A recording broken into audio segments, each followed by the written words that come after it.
So with the release of Scream 7, I thought why not rank all 7 of the opening sequences. So let's just do it. Just some scary movie. Get inside! Get inside! Get inside! Believe whatever doesn't kill you simply makes you strange. See people. They don't know they're dead. About family when family's all that we got. Everything I would do, you. What is up, guys? Welcome back to a brand new video. And yes, what you read on the title, I'm going to be ranking all 7 of the Scream opening sequences. Of course, I'm talking about the sequence that happens before we actually reach the title card. Now, quickly before I dive into this, make sure to join me down in the comment section below. Comment your ranking of the 7 opening sequences in the Scream franchise. Tell me in the comments. I love chatting with you guys. It's so much fun talking about franchises and all that stuff. So yeah, tell me in the comments what your thoughts are and how you would rank all 7 of the opening sequences.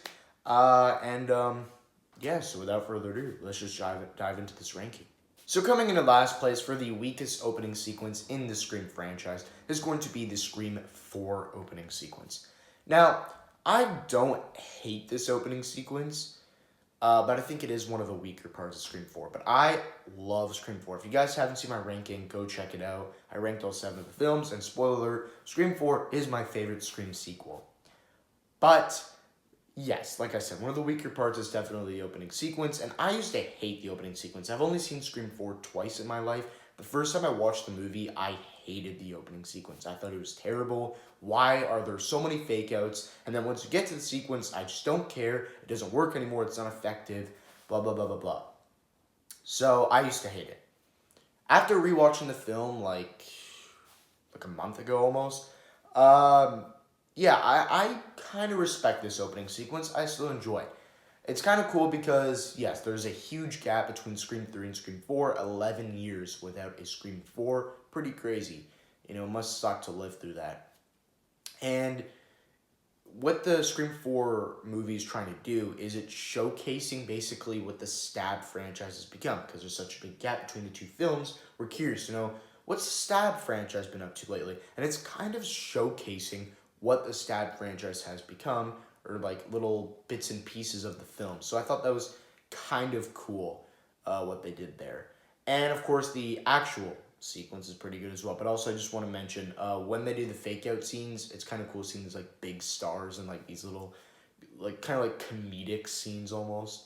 So that was kind of funny. But anyway, once you actually get to the real, kill sequence, the real opening sequence that actually happens in Woodsboro, yeah, my issue is with it is because we've spent like some time with these 2 fake out sequences, and they've kind of like taken all of the excitement or like the curiosity out of us for this like 3rd actual sequence. So, like it's not really scary or effective anymore. It's just like, we're doing it again. Okay. And it's not really scary or anything anymore because the last 2 like took all that away from us. So that's like my only criticism, but it's still an enjoyable sequence. Seeing these 2 girls get murdered by Ghostface. So yeah, Scream 4's opening sequence, it's not great, easily the weakest, but I still do enjoy it. Next up, coming in at 6th place is going to be the Scream 3 opening sequence. Now, I respect the hell out of this opening sequence because they do a really ballsy move by killing off Cotton Weary, a surviving legacy character from the 2nd film. That's a very ballsy move. Also, this is the first opening sequence where we actually go into the opening sequence knowing who the character is. All of the other Scream opening sequences are random characters that we just get introduced to. Either they're just random characters that die and they connect in the story later, or they're actually like a surviving character, or they're like a big part of the film. But Cotton was a character we knew, and some of us liked. I'm not the biggest fan of him, and we went into the film knowing who his character is and all that. So I thought it was kind of cool and ballsy that they killed him off. And it's one of those times where, a franchise realizes, hey, we've kind of like sucked all the juice out of this character. Really sounds wrong. But whatever, we sucked all the juice out of this character. We've done everything we can with this character. You know, we're not going to just, like, you know, suck every, oh my gosh, it sounds so weird, soak. Let's just say soak every living, like, droplet out of this character. We don't want to take all of the flavor out of this character, because if we use him too much, people are just going to get sick of him. So they realize, we had our fun with this character, we had a good time, it's time to just get rid of him. And a lot of franchises don't do that, and they just end up, like, either pretending the character never existed, like not asking for the actor to return for the sequel, and just, like, pretending the character just ceased to exist, which a lot of franchises do, or they mention that the character died, like, oh yeah, did you hear, like, so-and-so died? Yeah, died in a house fire. It's really stupid. Like, just kill the character off. Like, they originally were going to do that Mission Impossible with William Brandt. No idea why they didn't. They just never mentioned him again. Why? So, yeah, I thought it was kind of cool that they did that with Cotton Weary. The sequence itself, it's enjoyable. You know, my big problem with Scream 3, you know, of course there was a lot of, like, on the set problems. Of course, like, they took away all, like, the violence from the movie, so it kind of feels like it's a PG-13 film. So, of course, like, the kills and the violence, all that in the opening sequence, it's just not there. So, you know, it's enjoyable enough. I do prefer it over the Scream 4 opening sequence. It's still not great, but I do, you know, respect it and enjoy it. And, of course, it has that cool, awesome Creed song that plays in it. Cotton, is that you? Cotton? Moving on to 5th place is going to be Scream 2022's opening sequence. Now, a lot of people hate on this opening sequence because, of course, yes, this is the only opening sequence in the entire Scream franchise where the opening character that is supposed to die doesn't. And I thought that was kind of cool. I kind of respect the film for doing that.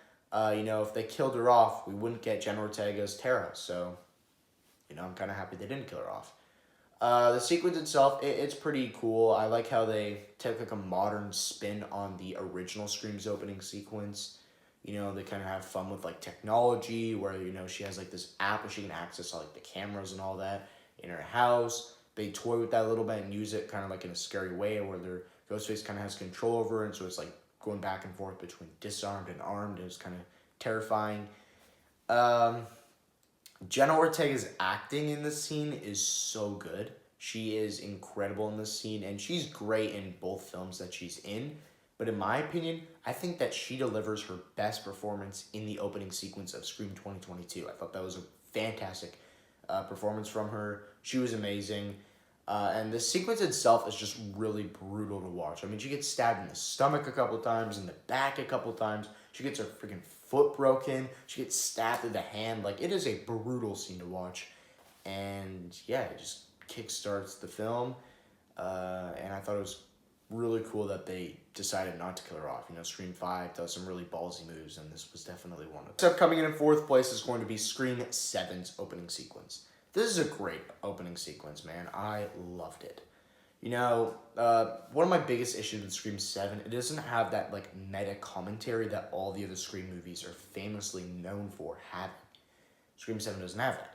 But the opening sequence does. So it's kind of like paying homage almost, or, like, respecting what they did at the Stu Macher house with, like, the original film and the 5th movie, and, like, you know, showcasing, like, you have, like, the spots where, like, Stu and Amber and, you know, Billy Ritchie died in the film, so that was kind of cool. You know, they even have, like, a Liv where there's, like, a bit of blood on the wall, and it's like, this is where Liv McKenzie was shot. So, you know, that was really cool.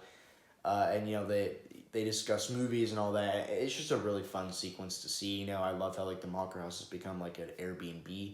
So that was just really cool to see. The characters themselves, you know, I have Michelle Randolph, and I forget the guy's name. They're decent in here. You know, you have their deaths, of course, which is pretty brutal. You know, there's a couple good scares, a couple good jump scares and intense sequences in the opening sequence. And then we have, of course, their death, where Scott, he gets stabbed in the freaking back and then stabbed in the head. That was brutal to see. Like, his eyes are, like, making a different, like, deformation or whatever. I don't know. It was, like, really crazy to watch. And then you have Michelle's little, or Madison, sorry, her little chase sequence. And then she, like, Ghostface falls onto the floor, and she, like, is hanging on the chandelier. and then she like falls onto him and his knife is sticking up and she falls right onto it, jabbing in her like stomach. And then after earlier in the opening sequence, she like mentions, they talk about Amber's death, how she burned alive, and she's like, that must be really brutal. I would hate to go like that. And then guess what? Ghostface makes her burn alive. He dumps a bunch of oil on her, grabs a match, and she dies. So that was a really cool opening sequence. I thought it was really fun. My only problem with it is the opening sequence has absolutely nothing to do with the rest of the movie. Like, literally, Sydney, when she gets first called by Ghostface, could turn on the news. I'm pretty sure Ghostface, like, asks her, like, turn on the news. And she's like, no, I'm good. I'll pass on that. So basically, yeah, that's like the only time she could have seen, the Stumacher house burned down. And they don't even showcase it on the TV. Why? That was really weird. Also, why did they burn down the Stumacher house? Like, it kind of gives it away that Stumacher isn't the killer, because clearly he wouldn't fly all the way to Woodsboro or whatever, burn his house down for no reason at all, and just leave. Why would he burn down his house? Like, Stumacher would never do that. So it kind of gives it away there, and also just doesn't make sense why they flew all the way from like Pine Grove or wherever the hell it takes place to Woodsboro, which is a long flight, just to burn down the house and then go back. Really weird. Why the hell did you do that? They don't explain it at all, so that's my only issue with the sequence, but still a great sequence. The next three opening sequences are all sequences that are like a 10 out of 10 for me. I absolutely love them. There's a significant gap between the Scream 7 opening sequence and the Scream, well, we'll get to that in a sec, at my third place. I still do like really enjoy, really dig the Scream 7 and Scream 5 opening sequences, but these are so much better. So in third place, I'm going to go with the Scream 2 opening sequence. Yeah. I really dig this opening sequence. I love how it's set at like a movie theater, it's like kind of like different from every other Scream opening sequence because they all open up at like a house or with a phone call. And this doesn't open up with any of those. And it's just like, I have a couple, the movie theater, they're just chilling. This is when we get introduced to the Stab franchise. They based a movie off of the events that occurred back in 1996. That was really cool that they did that. And yeah, just really introduced us to a big part of Scream. And it was really enjoyable to see that. You had the deaths of the characters. You have the guy who like gets stabbed in the head, or in the ear, sorry, when he's like listening to the Saw. So that was kind of brutal. And then you had the girl who, she thinks her boyfriend's back with his leather jacket on. He's wearing the Ghostface costume. And nope, it's actually the Ghostface killer, and like stabs her a bunch in the stomach or whatever, in the back. And then like, it was terrifying because nobody notices that she's getting attacked. Everybody's, like, paying attention to the film and just having a great time. And they think, that could be, like, fake blood or something. And then she actually crawls up onto the stage and just screams, which is just a terrifying sequence.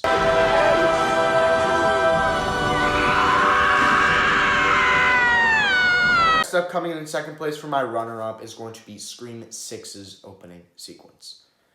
Yeah, I adore this sequence. I thought it was really cool. It opens up pretty chill. You have Samara Weaving in here.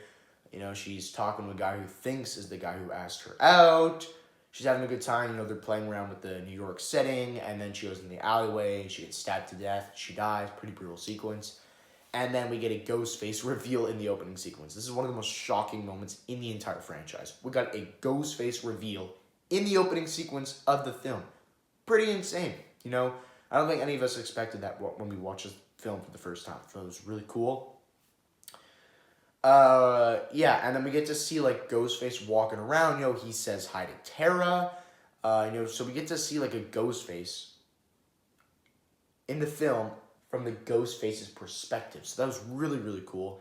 And then after, I love how they, like, dive into, like, the motive of them. They just want to finish Richie's movie. And they want to kill the Carpenter sisters. That honestly could have been the twist at the end of this movie. I always say that. It could have been.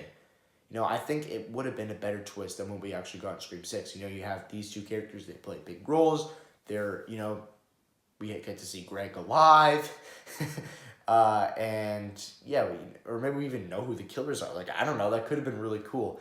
Instead, that's not what happened, but still. And then he gets back, and then you have, like, the whole sequence, and then he finds Greg in the fridge, and then he dies, and we get that great line where he's like, do you feel like an animal, Jason? Now I see something red. Love that scene. It is a 10 out of 10 opening sequence, and it's too bad the twist in that movie really stunk. Coming in at first place for the best Scream opening sequence is the original opening sequence. Yeah, I of course love it. You know, it's not only is it the greatest Scream opening sequence, it is the greatest opening sequence to a horror movie ever. It's just so good, you know. Drew Barrymore's acting, it is just a terrifying sequence. You know, she's alone in the dark at her house by herself. She has, you know, we get the movie trivia scene. She watches her boyfriend die, and we have that great chase sequence. It is surprisingly emotional. Like, her parents are right there, and it gets me every time, you know. You're just right there. And she ends up dying.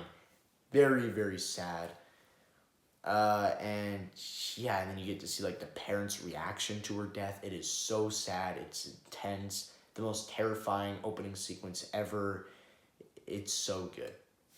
So there you have it. That's my ranking of all 7 Scream opening sequences. If you guys enjoyed, make sure to like and subscribe. And join me down in the comment section below. How would you rank all 7 Scream opening sequences? And I will see you guys in the next one.